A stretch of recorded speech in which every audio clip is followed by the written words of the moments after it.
నమస్తే అండి. సయ్యద్ షా కుకింగ్ ఛానల్‌కి స్వాగతం. ఇవాళ నా వీడియోలో మీకు చూపించబోతున్నది సూపీ మక్రూని. టేస్టీగా, హెల్తీగా పిల్లలకి, పెద్దలకి అందరికీ నచ్చే విధంగా ఈ వీడియోలో అయితే మీకు చూపించబోతున్నాను. సూపీ మక్రూని ఎలా చేయాలో తప్పకుండా ఒకసారి ఇంట్లో ఈ రెసిపీని ట్రై చేయండి.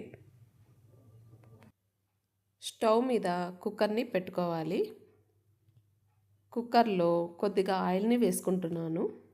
ఆయిల్ వేడైన తర్వాత ఇందులో ఒక ఆనియన్ని కట్ చేసి పెట్టుకున్నాను, అది వేస్తున్నాను ఇందులో. ఆనియన్స్ కొద్దిగా కలర్ చేంజ్ అయిన తర్వాత అల్లం వెల్లుల్లి పేస్ట్ని వేసుకుంటున్నాను.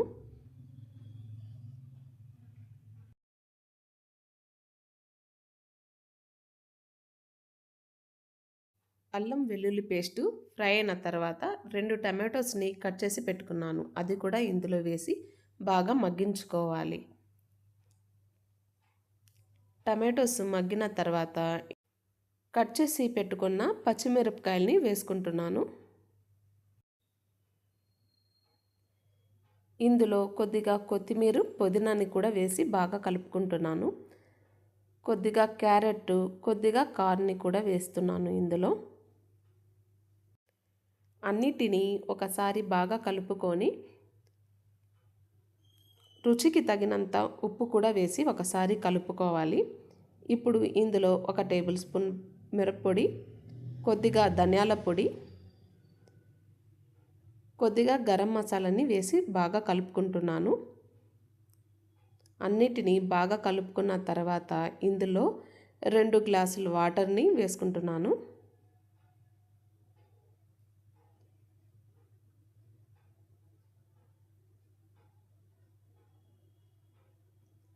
ఇందులోనే ఇప్పుడు నేను మక్రూనిని కూడా వేసి బాగా కలుపుకుంటున్నాను.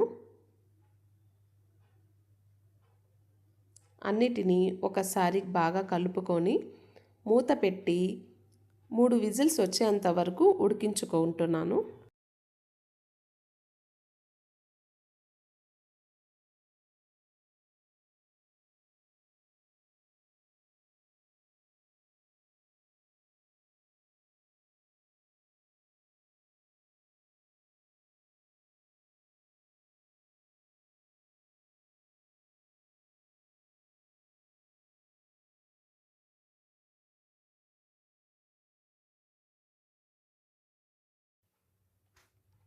మక్రూని సూపీగా ఉండడానికి 1 టేబుల్ స్పూన్ కార్న్‌ఫ్లోర్‌ని తీసుకొని ఇందులో కొద్దిగా వాటర్‌ని వేసి బాగా మిక్స్ చేసుకోవాలి.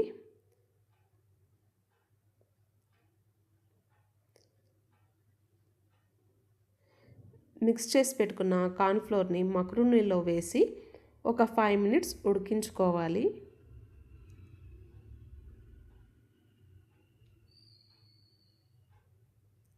5 మినిట్స్ ఉడికించుకున్న తర్వాత ఒకసారి కలుపుకొని చూడండి, బాగా చిక్కగా అయి ఉంటుంది. ఇప్పుడు ఇందులో కొద్దిగా కొత్తిమీరని వేసి దించుకోవాలి అండి, అంతే. మార్నింగ్ బ్రేక్ఫాస్ట్లో కానీ లేదా ఈవినింగ్ టైమ్స్లో కానీ ఇలా ఇంట్లో ఉండే వాళ్ళకి అందరికీ చేసి పెట్టండి, అందరికీ నచ్చుతుంది. మీకు గనక నా వీడియో నచ్చినట్లయితే లైక్ చేయండి, షేర్ చేయండి, కామెంట్ చేయండి. Thank you for watching.